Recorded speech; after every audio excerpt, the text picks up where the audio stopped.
Perfecto. Pues vamos a empezar. Muy buenas noches a todos los que están en esta sesión.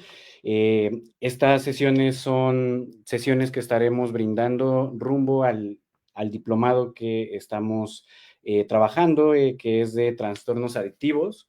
Y bueno, el día de hoy vamos a platicar de temas bastante interesantes que esperamos que sean de su interés.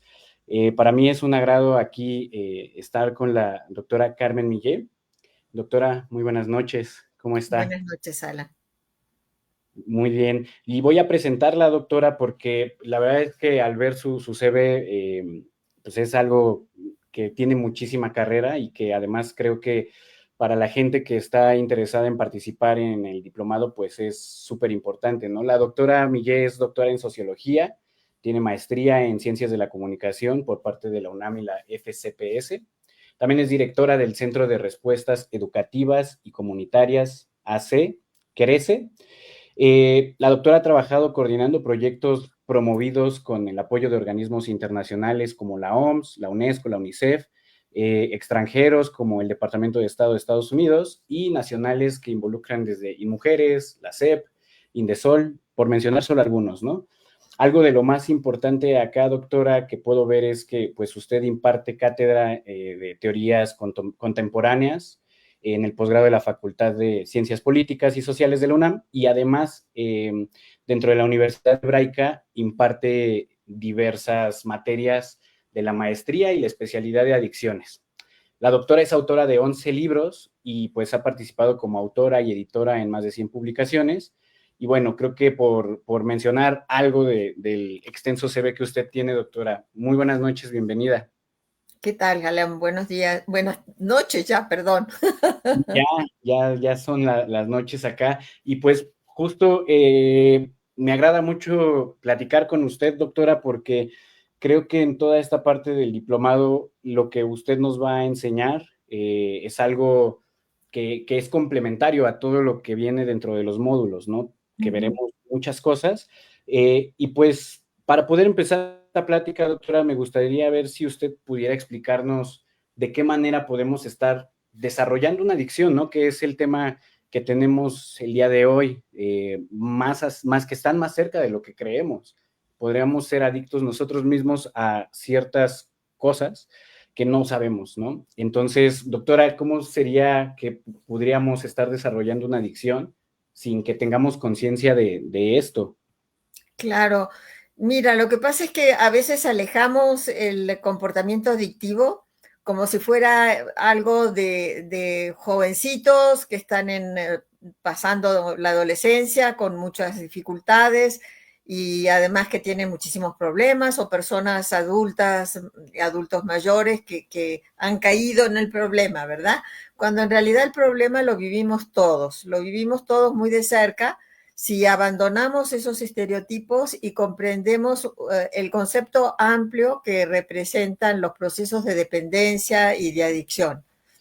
Yo elaboré estos tres tipos que me parece que consiguen justamente coordinar los distintas manifestaciones, pensando que además estos tres tipos en general están interrelacionados, o sea que no es uno privativo de que también uno haya desarrollado algo de los demás. Entonces, el que nos queda más claro es el del consumo. Y el consumo no es solamente de sustancias adictivas, sino de todo tipo de productos. O sea, la conducta consumista, que yo creo que la tenemos prácticamente todos, Uh a -huh. veces se acompaña como de procesos rituales. Estoy nervioso o nerviosa y entonces me voy de compras. Y el estímulo que representa el lugar donde compramos, las tiendas que ya conocemos, los productos que en general nos gustan, como parecería que durante un cierto tiempo es un paliativo a la ansiedad. Y entonces, no digo que a todo el mundo le suceda, pero a veces lo hacemos con demasiada frecuencia. O durante la pandemia, las ventas en línea, por ejemplo, subieron muchísimo porque la gente no tenía muchas cosas que hacer ni en qué pensar. Y entonces se metía en estos sitios de compras y empezaba a inventar necesidades. Y después llegaban las cajas y además había que pagarlos, ¿no? Pero Sí, eso es lo que a veces nos hace falta, algo que nos estimule, que nos haga sentir bien, que satisfaga algo de todas las necesidades, que en general son muchas más que las que podemos comprar o pagar, ¿no? Y Ujú. además esto viene acompañado con esto que yo denomino los procesos pseudo rituales, o sea, no son procesos rituales desde el punto de vista religioso, Ujú. sino son esos procesos o esos comportamientos que vamos desarrollando de cierta manera. Por ejemplo, consumir, fumar y tomar el café, ¿no? O salir de compras, pero en tal tienda, ¿no? O siguiendo a tal hora, acompañado de tales alimentos, en tal restaurante. La coca en la comida, por ejemplo. Eso también.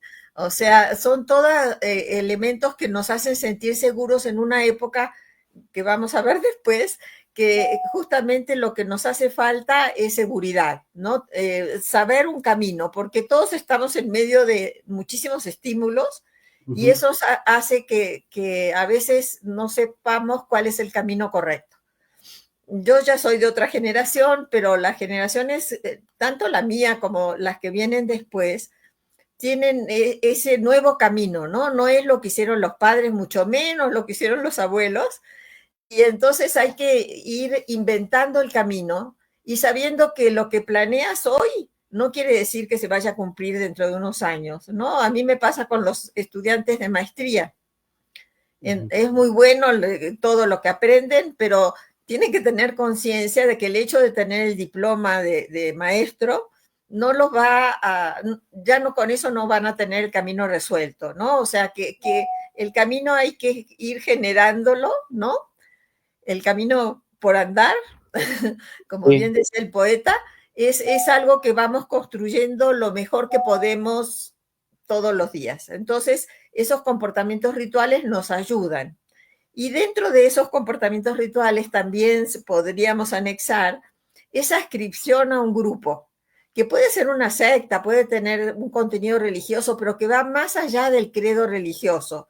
Es Ujú. como cerrarse y no ver ninguna otra posibilidad, sino la película que tengo que ver, el libro que tengo que leer, los programas de streaming que es necesario porque voy a comentar, o las conferencias TED o lo que sea, ¿no?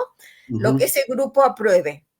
Puede ser cerradísimo o puede ser más o menos abierto, pero en el mundo académico lo vemos y lo vemos también desde el mundo religioso, ¿no? Eso que es totalmente cerrado, lo demás no existe, ni siquiera tengo simpatía y solidaridad con otros que no pertenezcan a esa especie de tribu que me fui generando. Ujú. Claro, Entonces, eso hace, espera que paso a la siguiente. sí. Tener, bueno, no sé por qué salieron la A y la S ahí abajo, sabrán disculpar. Pero lo que pasa es que tenemos una obligación de ir cimentando nuestra identidad constantemente. Hace bastantes años, sobre todo en los 70, se hablaba de la crisis de la adolescencia, ¿no? Y era una crisis identitaria. No eran niños y todavía no eran adultos.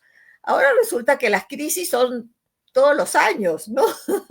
Sí. Porque llegaron a los 30, porque están por cumplir 40 o 50, ¿no? Todo es una crisis. ¿Por qué? Porque tengo que acomodar mi definición de identidad a eso que me es posible en este momento y que no es lo mismo que hace 10 años ni hace 5, ¿no? Entonces, eso nos implica una búsqueda de nuevos marcos de construcción de identidad, o sea, marcos de pertenencia. Ok. Para mí el concepto que me lo aclara mucho es de un sociólogo que trabaja en este momento en Inglaterra, Richard Wagner, no es Richard, pero sí es Wagner, Ok. y, y él habla de los procesos de reenraizamiento, o sea, hemos perdido las raíces tradicionales, ya no existen, están totalmente fuera de lugar, y entonces vamos a tener que estar construyendo raíces constantemente. Y en esas raíces fincamos nuevos rasgos de identidad. Yo creo que, bueno, a mi edad he ido cambiando de raíces bastante, a pesar de que sigo con los mismos temas desde hace un montón, ¿no? Entonces, eso nos va dando mayor seguridad y a veces nos implica dependencia. Entonces, estas dependencias ofrecen un centro organizador de la vida. Es tan importante para mí, sobre todo las que ya tienen un proceso adictivo, que todo lo demás lo organizo para poder centralizarme en eso que es tan importante para mí. Ujú. En cuanto a las sustancias, es alrededor de la búsqueda y la administración o la repetición de un comportamiento que es lo que me deja tranquilo, ¿no? Y me hace definirme de cierta manera. Por otro lado, según lo que esté socialmente disponible. O sea, hablamos nosotros de una gran ciudad como es la Ciudad de México, ahí tenemos todas las posibilidades de compras, de salir, de aficionarte a un equipo de fútbol o buscar una expresión cultural que para ti es lo máximo, ¿no? Todo eso nos ayuda también a identificarnos como individualmente y con un grupo. Y al reiterar ese comportamiento y al sentirme seguro, ahí es donde empieza el proceso adictivo. Ujú. Por eso decimos que las dependencias son una respuesta de reenraizamiento. O sea, por un lado es patológico, ¿no? O sea, si lo vemos desde afuera, lo vemos como algo que no es lo que deba de ser. Pero por Ujú. otro lado, es esa seguridad de algo que sé qué es lo que va a pasar, por más que sea doloroso, difícil, que provoque problemas familiares y laborales, de todas maneras, es lo que yo estoy escogiendo como lo más importante de mi vida. Por Ujú. eso son los problemas en el tratamiento, porque no es solamente dejar de consumir la sustancia, sino generar toda esa serie de nuevas raíces que le van a dar sentido a mi vida. Ya no Ujú. tengo eso, ahora qué es cómo me voy a definir, ¿no? Ujú. Perfecto. No, doctora, la verdad es que fíjese que escuchando lo que usted menciona, o sea, se entiende mucho, por ejemplo, esta pertenencia que buscamos todos hacia una tribu, ¿no? Y si en Exacto. esa tribu, pues todos fuman, voy a terminar fumando, voy a terminar tomando, voy a terminar haciendo lo que ellos hagan porque me da esa seguridad de pertenecer a Ujú. esa tribu y por lo que entiendo, esta es la raíz que me está atando a ese consumo. Que Exacto. que si bien puedo pensar ahí, después ya lo veremos más adelante, pero tendrá implicaciones cerebrales, ya en un Ujú. cambio en el tejido, ¿no? Y doctora, bueno, ahorita que usted comentaba todo esto como de estos patrones, me surge la idea, ¿no? Porque usted menciona que pues antes era distinto o había cosas diferentes, pero realmente usted considera que se trata de algo propio de esta era, por lo que mencionaba, por ejemplo, durante la pandemia, ¿no? Que hubo más compras y más tipos de comportamientos. ¿Es algo de esta era, esta generación, o es algo que ha existido el comportamiento adictivo desde hace mucho tiempo? Bueno, mira, en realidad los primeros antecedentes que tenemos registrado desde nuestra civilización occidental sería en la Biblia, ¿no? En la Biblia encontramos cómo Noé se emborrachó, ¿no? Y entonces el hijo Caín, que era el malo, Sí. le llama la atención y todas las consecuencias que supuestamente tuvo esa forma de actuar. Entonces, como ves, el alcohol nos viene acompañando desde hace mucho. También no podemos hablar también de todas las costumbres dentro de América Latina usada por los chamanes y a veces por el paso, por ejemplo, a la adolescencia, ¿no? Que viene acompañado con el consumo de sustancias. Pero ese consumo era mucho más acotado, por lo menos dentro de lo de América Latina, ¿no? Era Ujú. ciertos rituales en donde se consume, pero no es un consumo adictivo, es especial. ¿Qué es lo que pasa ahora? Que estamos, como nos explica la lámina, Ujú. en una situación de incertidumbre. Han cambiado muchas cosas y no tenemos claro por qué las vamos a sustituir. Entonces, uno de los ejemplos que ahí pongo varios ejemplos, sería como que buscamos a través de los medios la comprensión, ¿no? O sea, las redes sociales, las distintas redes sociales nos van dando interpretaciones de la realidad. Ya no tanto los periódicos o los noticieros de televisión, sino esos elementos que también van cambiando y a los que nos ascribimos a veces de manera como si fuera un verdad de fe lo que dicen, ¿verdad? Ujú. Y entonces lo que estamos intentando es justamente reducir esa incertidumbre. Por otra parte, lo que ya habíamos hablado, la dificultad de tener metas precisas y de pensar que se van a cumplir, ¿no? Que vamos a llegar a todo esto cuando hay muchos, por ejemplo, hablemos del progreso. Se suponía que desde el siglo XX, ¿no? Estábamos en una evolución permanente. Lo que nos dimos cuenta, desgraciadamente, es que el progreso es a través de nuevas tecnologías, pero en realidad en cuanto a la situación social no ha habido progreso. Habrá habido progreso para la élite, ¿verdad? Para algunos de la élite. Otros Sí, han dejado de ser élite, ¿no? Pero, pero para la generalidad de la población, realmente no, las fuentes de trabajo son escasas, los jóvenes tienen que luchar mucho para entrar a la esfera laboral o aceptar lo que les den ujú, como becarios, ¿verdad? La noción esta de que íbamos hacia la razón, bueno, no siempre, ¿no? No todos los gobernantes de este momento, no estoy hablando de México, por supuesto, pero de otros países, parece que tomaran decisiones razonables según lo que nosotros considerábamos. El concepto este de democracia que pensábamos que estábamos desde hace algunas décadas en un proceso de transición hacia la democracia, yo no sé si la gente está tan convencida que la votación nos va a llevar a una situación ideal, ¿no? Por otro lado, el debilitamiento de las redes familiares. Primero, las familias son mucho más pequeñas. Esas grandes familias extensas donde iban los primos y se reunían con los abuelos y era un montón de gente que se apoyaba en cualquier momento de crisis, prácticamente no existen. Son familias mucho más pequeñas y no hay tantos lazos entre los primos como había antes. Y pasa ujú. lo mismo a nivel de comunidad, ¿no? De que a veces ni conoces a tu vecino, lo saludas de paso, pero no sabes bien qué hacen ni prácticamente cómo se llama. Sí, Después el signo de pesos que todos llevamos encima, ¿no? O sea, que todo se monetariza, las relaciones interpersonales, lo que más deseamos, ¿no? Hace muchos años yo trabajaba en una institución y justamente nos entrevistaban porque había un problema como siguen existiendo con los capos de los cárteles, ¿no?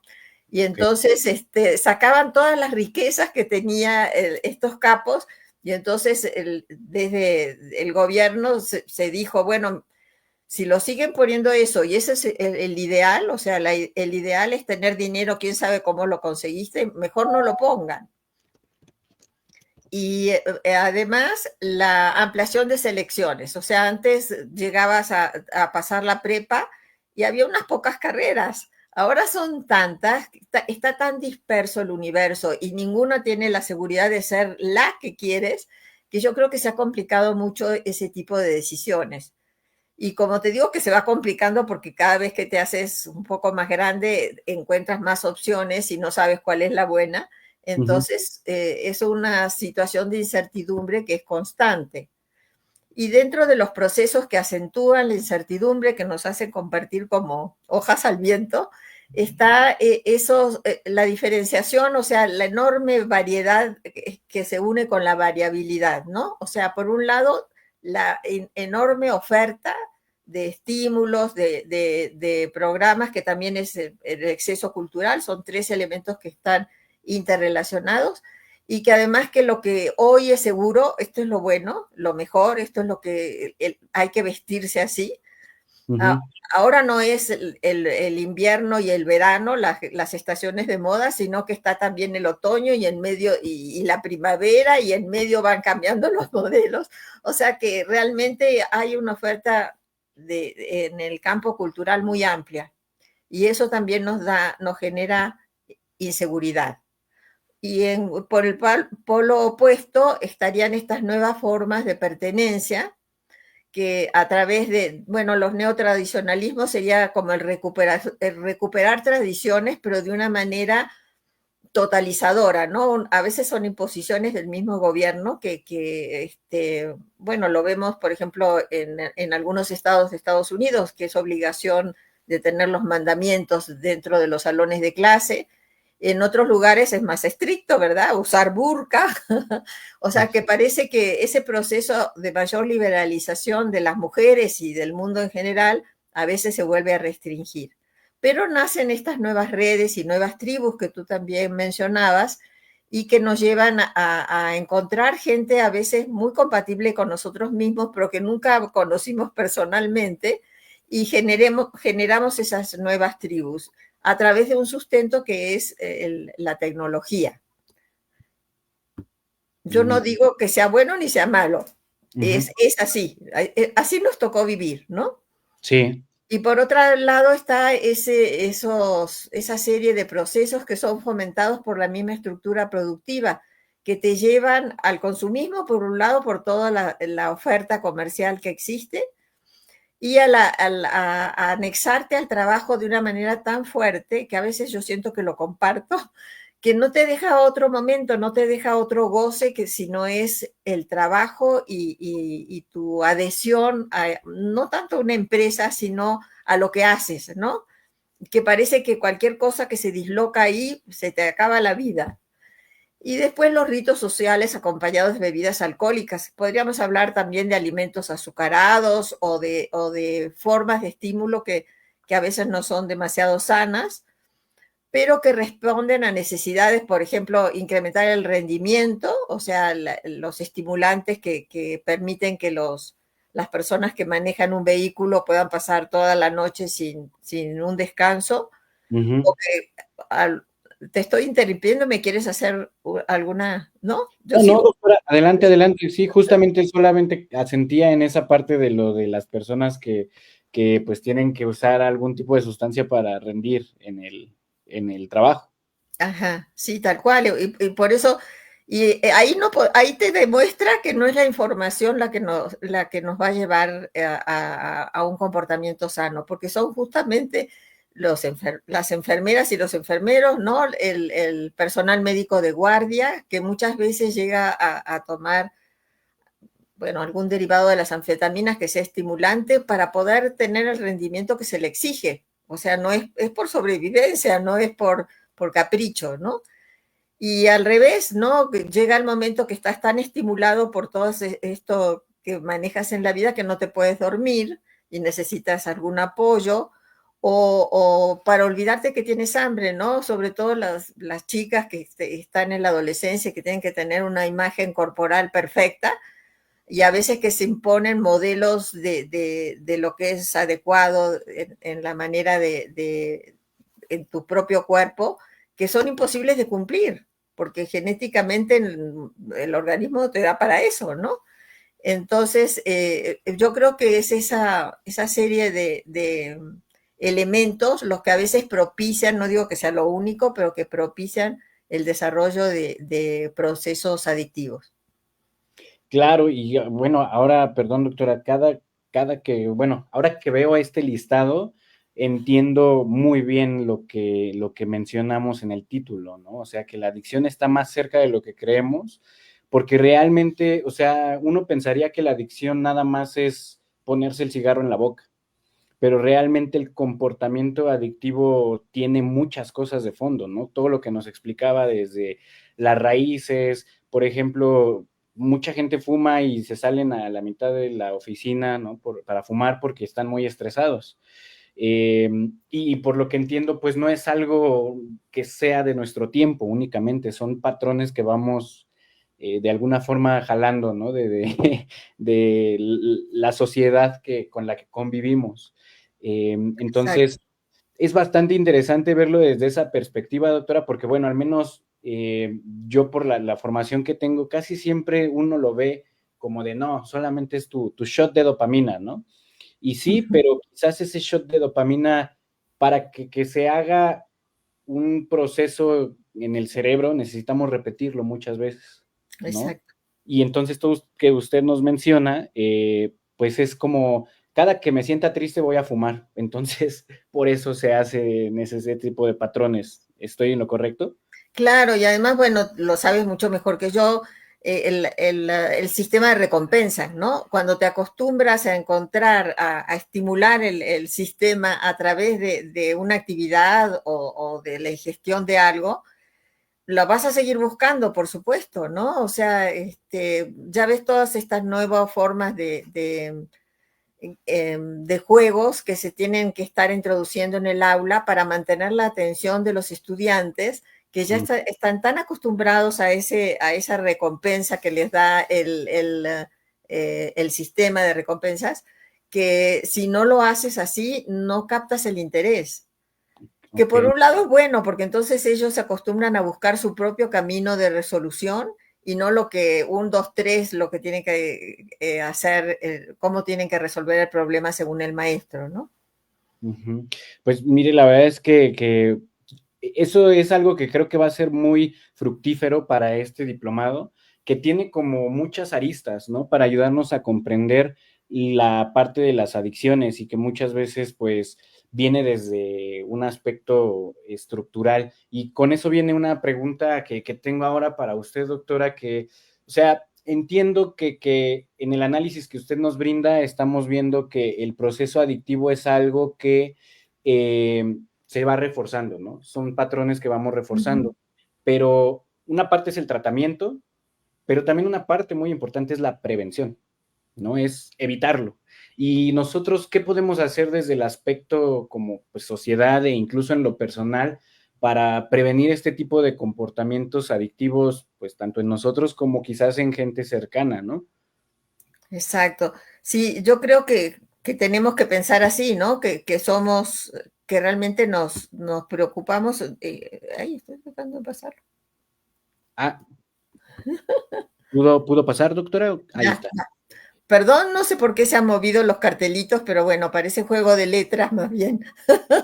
Déjeme ver si Eh, aumentando acá. ah, no, no, algo pasó en el medio, no te preocupes. Sí, Bueno, sí me preocupa, pero ya ni modo, ¿verdad? O sí. sea, ¿qué es lo que parecería que lo único que se puede hacer es que desaparezcan las sustancias, ¿no? O sea, el control a través de políticas gubernamentales y incidir sobre los grandes cárteles, entonces eso nos va a solucionar. Yo no digo que no sea importante, ¿no? Lo que digo es que no tiene que ser lo único. Primero porque hay muchas otras adicciones, procesos adictivos, que no dependen del consumo de sustancias. En cálculos que se han hecho en investigaciones en Estados Unidos, o sea, menos de la mitad de los procesos adictivos dependen de las sustancias que se consumen. Todos los demás son comportamientos como lo que tú mencionabas, que los videojuegos, ¿no? Las redes sociales, la trabajomanía o el consumismo, todo eso ya como un trastorno, no como de repente me divierto haciendo eso, sino como algo tan reiterado que se convierte prácticamente en mi forma de vida. Entonces, el control de la producción y la comercialización, bueno, es una cosa eterna porque ya llevamos muchísimos años y no se consigue bajar. De todas maneras, no modificaría el resto de los trastornos adictivos. Entonces, tenemos que pensar qué otro camino existe, además del infructuoso control de sustancias. Y aquí lo que habría que pensar es cómo podemos incidir en los determinantes sociales y culturales de la salud. O sea, no, como sociedad a veces parece que tendemos a la enfermedad más que a la salud, ¿no? Entonces tenemos que pensar en eso que sería no solo la estructura de salud, que sería muy importante que hubiera servicios para toda la población y los medicamentos que se requieren, pero también en educación, en deporte, en eventos culturales, que realmente tengan una capacidad de acceso a cada uno de los sectores. Te puedo poner muy brevemente el ejemplo de Islandia. Claro, yo sé que Islandia tiene una población de 300.000 habitantes, menos que cualquier delegación de la Ciudad de México, pero de todas maneras lo que hicieron ellos fue cambiar toda la estructura social. O sea, por un lado ofrecieron un abanico impresionante de actividades en donde los jóvenes podían escoger, porque no todo el mundo le interesa el jazz, ¿no? O la guitarra, o el fútbol. Entonces tienes que ofrecer más cosas para que la gente pueda optar por algo que realmente le apasione, le interese. Y además modificaron la responsabilidad de los padres. Entonces se encontraban a los chicos de 16 para abajo solos o nada más en un grupo de jóvenes, los hacían ir, los llevaban a la delegación y hacían ir a los padres a buscarlos y los padres firmaban. A la tercera firma les ponían una multa impresionante o iban a la cárcel, les quitaban al chico. Entonces, Ok. yo no sé si está bien o está mal, lo que sé que a ellos les sirvió de muchísimo. O sea, de ser el país dentro de la Unión Europea que más consumía sustancias y que más problemas adictivos tenía, Ujú. bajaron, pero muchísimos rangos, y bueno, los problemas de salud mental se redujeron, los problemas de accidentes en tráfico se redujeron, o sea, es como cambiar la cultura. Ya sé que no es nada fácil, pero digo, o que sea intentarlo, ¿no? Ujú. Sí. Entonces, ampliar la motivación y las capacidades para atender hacia lo sano, hacia el bienestar, hacia sentirte bien, que no sea adquirir estos comportamientos reiterados. Y crear oportunidades de acceso a contextos y prácticas que fomenten la salud. Esa sería la política ideal, que no quede nada más en declaración, sino que realmente se ejecute, y eso lo encontraríamos en la promoción de la salud. La promoción de la salud lo que tiene para mí de ventaja es que no ve únicamente el ámbito específico del tratamiento al enfermo, sino el ámbito general en donde transcurre la vida de las personas, y intenta sin ni victimizar ni culpabilizar a la población, que la población esté como más abierta a encontrar cauces positivos para todos los miembros, o sea, no solamente para los jóvenes y los niños, sino también para que los adultos se desenvuelvan y tengan posibilidades de una vida más sana. Entonces, por otra parte está lo de la inclusión, ¿no? De que nadie quede fuera, que todo el mundo se sienta como una red comunitaria con cierta consistencia. Y bueno, dentro de eso me voy a pasar porque creo que me estoy extendiendo demasiado. Estarían en las estrategias estas de empoderamiento de la comunidad, promoviendo que detecten sus propios recursos, porque a veces hay recursos que están subutilizados. No sé si les ha tocado, vas a un centro de cultura y resulta que hay unos cuantos viejitos que están bailando, no sé, algo, Sí, sí. pero no ves un ámbito para los jóvenes, ¿no? O sea, no, está bien lo de los viejitos porque yo me siento muy identificada, pero, pero no es suficiente. Hay que pensar en qué les interesa a los demás para que sea realmente un movimiento de la comunidad. Y además que la comunidad, al empoderarse, va a exigir que le cumplan sus necesidades, ¿no? Que realmente los servicios respondan a lo que se requiere.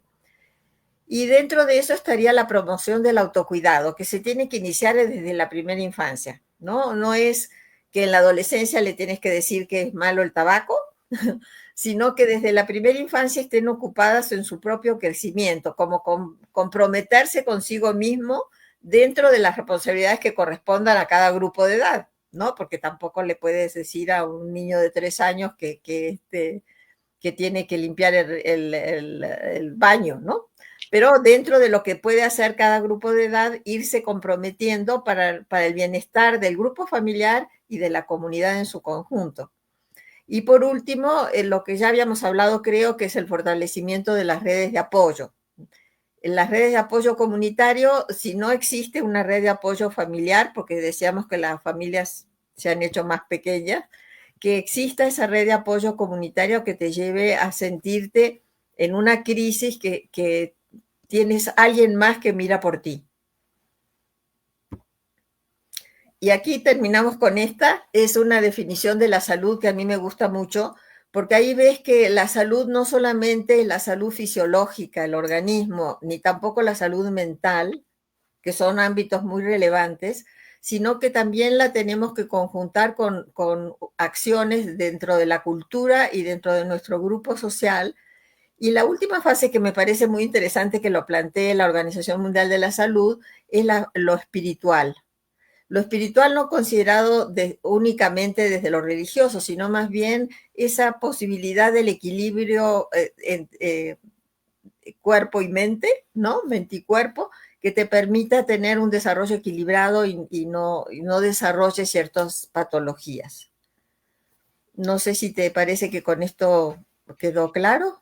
No, pues súper claro, doctora. La verdad es que creo que hoy, bueno, lo digo de la manera personal, ¿no? Estoy aprendiendo algo que, o sea, uno cuando considera toda esta parte de las adicciones, como que jamás se centra en yo cómo puedo estar influyendo en que, no sé, las micheladas se estén popularizando, ¿no? O cómo puedo estar yo influyendo, como usted decía, en que pues todo esta parte del movimiento de drogas y demás se esté suscitando. La realidad es que creo que esa parte que usted menciona de hacer un cambio cultural, obviamente no es nada sencillo. Quizás, como usted menciona, en Islandia fue algo exitoso por el número de personas, podríamos pensarlo, ¿no? Poder llevar a cabo algo así en México quizás sea inimaginable, pero hay muchos otros aspectos que de cierta forma podrían influir en la prevención, que desde mi perspectiva la prevención es quizás igual de importante o más importante que el tratamiento, tal cual, ¿no? Desde mi perspectiva es como, ¿por qué te esperas a llegar a estar hasta allá si pudiste haber hecho algo antes, ¿no? Entonces, me encanta toda esta parte que menciona incluso de vincular cosas hasta espirituales, ¿no? El individuo, nosotros tendemos mucho a tener pues algo en qué creer y muchas veces esas creencias nos ayudan a no atarnos a algún tipo de patrón. Entonces, fíjese, yo desde la perspectiva que conozco las adicciones, que también es otro rollo totalmente aparte, pero es parte del mismo comportamiento, no lo habíamos, bueno, yo no lo había analizado desde esta perspectiva. Entonces, ahora me queda muy claro que hay muchas cosas que podemos conectar, ¿no? Y justo de Exacto. eso, doctora, viene como pues una última pregunta que yo tengo para usted, que para las personas que nos están viendo en el webinar, estas sesiones las estamos haciendo para darles un preámbulo, ¿no? De lo que vamos a estar hablando. Entonces, doctora, ¿usted cómo cree que este diplomado le aportaría algo al estudiante que participe para conocer y aplicar este tipo de medidas preventivas desde la parte en la que los estudiantes pueden ser pues, psicólogos, médicos, de trabajo social, el área de educación? ¿Cómo esto puede compendiarse en algo integral? Claro, yo siento que ahí está justamente este embonar de elementos, ¿no? O sea, por una parte, los psiquiatras, los psicólogos, todas las profesiones que tú acabas de mencionar, también tienen una vida cotidiana, tienen una familia, pueden tener hijos o no, pero si no, tienen sobrinos.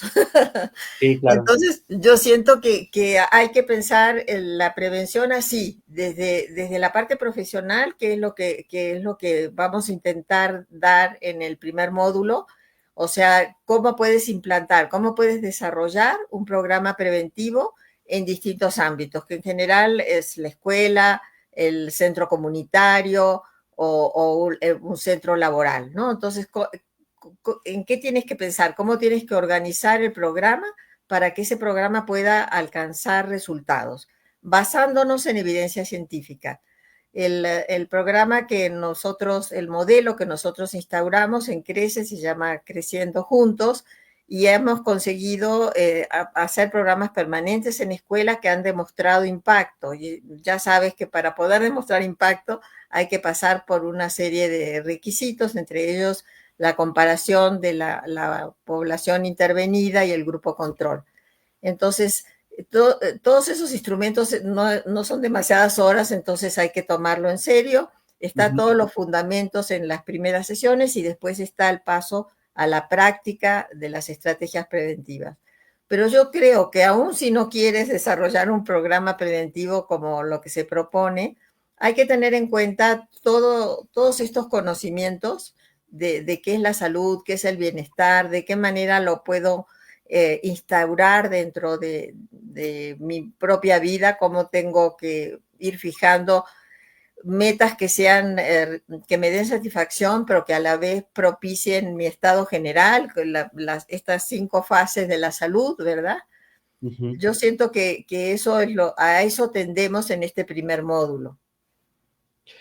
Y la verdad es que es buenísimo que sea el primer módulo, ¿no? Porque justamente nos da el preámbulo como de qué puedes hacer para no llegar hasta allá. Bueno, ya que llegaste hasta allá, pues están los otros módulos de tratamientos y demás. Uh -huh. Ya cuando el patrón adictivo o el comportamiento adictivo ya se está, pues, está empezando a modificar las conexiones nerviosas, ¿no? Entonces, pero la verdad es que este tema es interesante porque creo que a los alumnos nos va a permitir identificar no solamente, por ejemplo, la persona que quiere aplicar estimulación magnética, ¿no? En esta parte que también lo vamos a cubrir, pero el entender a la persona es entenderla desde todo su entorno también, ¿no? Exacto. Y revisar no solamente de que, bueno, tómate el medicamento o el famoso échale ganas, tú puedes no querer fumar, no es así, tienes que ver pues tu entorno. Creo que, por ejemplo, en el área de psicología es algo que se hace constantemente, ¿no? Tratan de identificar cuáles son esas raíces, pero también, pues, debe de haber una fase en la que tengas que ya no volverlo a hacer y entra también esta parte de la prevención, ¿no? Si encuentras que estás empezando a hacer estas cosas, alto ahí porque puedes llegar a desarrollarlo nuevamente, ¿no? Entonces, me parece que este módulo, doctora, o sea, muy importante para que conozcamos, justo como yo ahorita, la verdad es que estoy entendiéndolo. En el diplomado se va a ver a gran profundidad, pero entenderlo, ¿no? Desde que es algo integral, no es como que solamente vas a prohibirle al paciente fumar, no es así nada más, porque tienes que ver todo lo que está detrás de él. Y desde esa perspectiva, doctora, sé que usted ya está trabajando en esta parte del primer módulo y pues no sé, algo que guste dejarles a los alumnos antes de que pasemos ya. Hay poquitas preguntas, pero antes de que pasemos a la parte de las preguntas, doctora.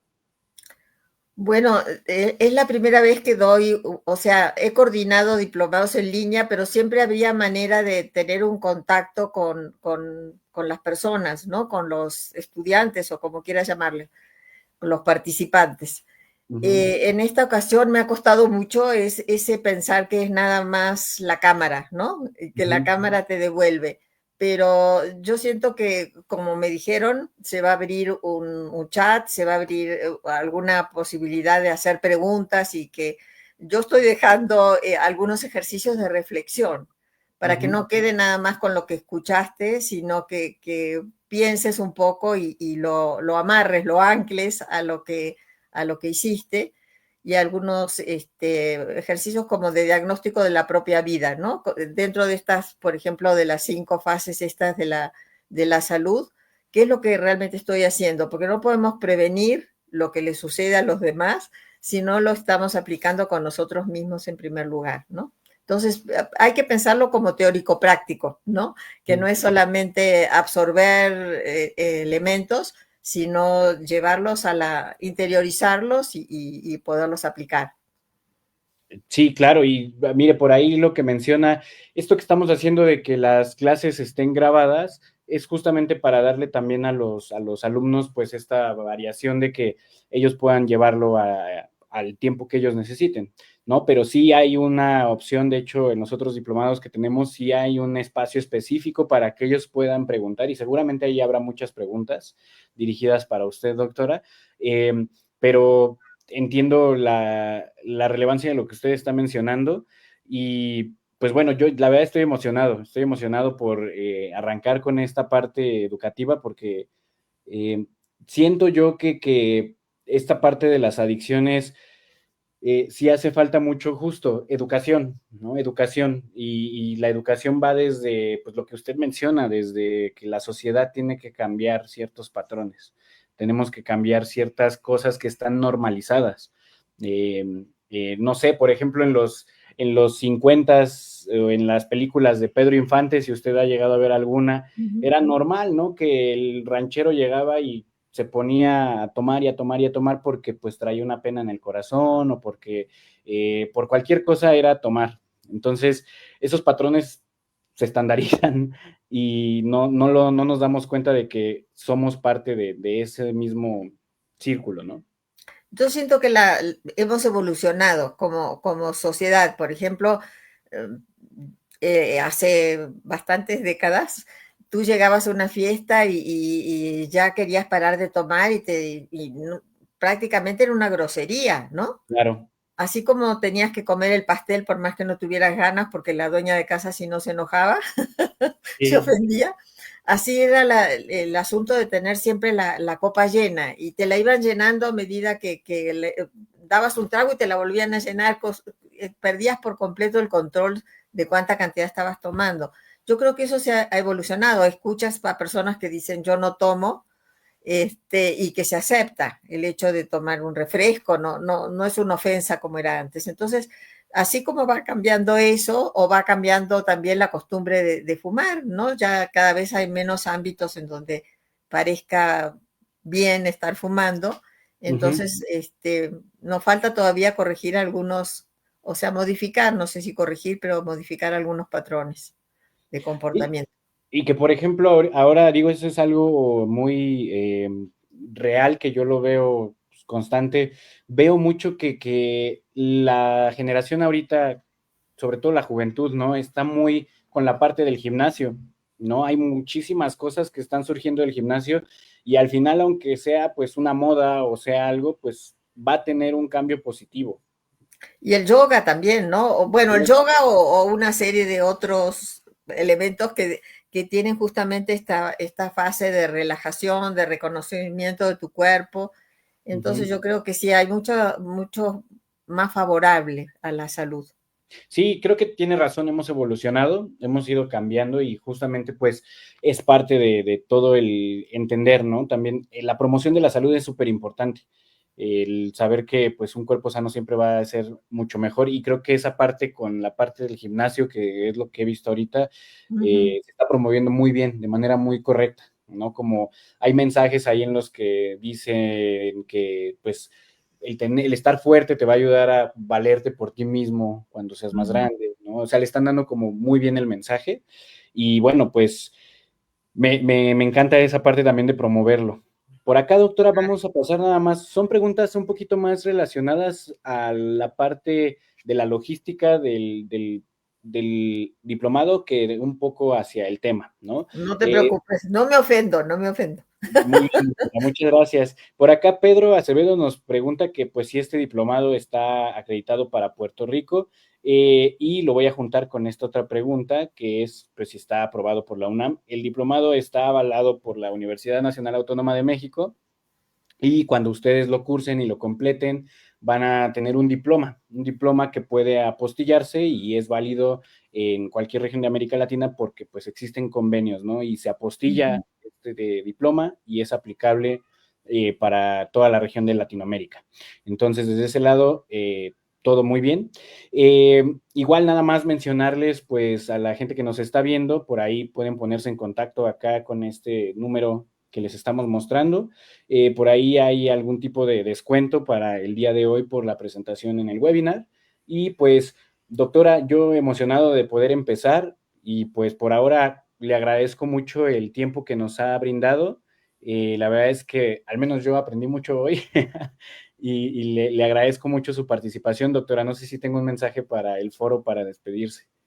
Bueno, gracias por el espacio y espero, a pesar de que no los vea, espero que realmente les apasione el tema como me apasiona a mí y el de todos los demás ponentes que realmente son gente toda muy capacitada y con muy buenos antecedentes profesionales. Así que espero que sea un éxito.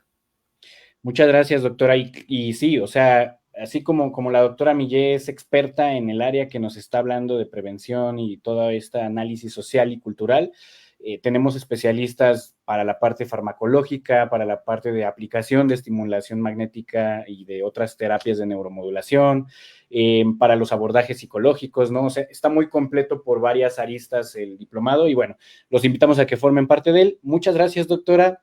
Le deseo una gran noche y pues seguimos en contacto, doctora. Perfecto, muchas gracias, Ana. Gracias, hasta luego. Gracias a todos.